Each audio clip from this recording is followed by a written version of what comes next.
Hi friends, ഞാൻ സുലിയറ. ഞാനിപ്പോൾ താന്നൂർ ഹാർബറിലട്ടാ. ആ ഹാർബറിൻ്റെ പുലിമുട്ടാണ് ഈ കാണുന്നത്.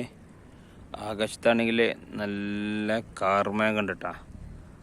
വൈകുന്നേരമായിട്ടുണ്ട്, അതുകൊണ്ടാണ് ഇങ്ങനൊരു അന്തരീക്ഷം. ഇപ്പോൾ ഇന്ന് പൊതുവെ പുലിമുട്ടിൽ ആളുകൾ വളരെ കുറവാണ്. അത് കാരണം ഒന്നുമില്ല, ചൂണ്ടക്ക് മീനടിക്കുന്നത് വളരെ കുറവാണ്. അപ്പോൾ ഇങ്ങനെ എന്തെങ്കിലുമൊക്കെ മീൻ കിട്ടുമോ എന്ന് കരുതി പ്രതീക്ഷയോടെ കാത്തിരിക്കാൻ കേട്ടോ. എന്തെങ്കിലുമൊക്കെ അടിക്കുമായിരിക്കും. ജസ്റ്റ് ഒന്ന് ഹിറ്റായാലേ. എല്ലാം നിശബ്ദമാണെന്ന് കടല് കണ്ടില്ലേ. കാർമേഘം ആകാശത്തുണ്ടെങ്കിലും മഴ പെയ്യാനുള്ള ചാൻസൊക്കെ വളരെ കുറവാണ്.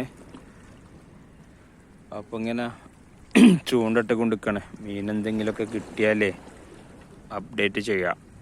അപ്പോൾ ഇതാണ് താന്നൂർ ഹാർബറിൽ നിന്നുള്ള കാഴ്ച.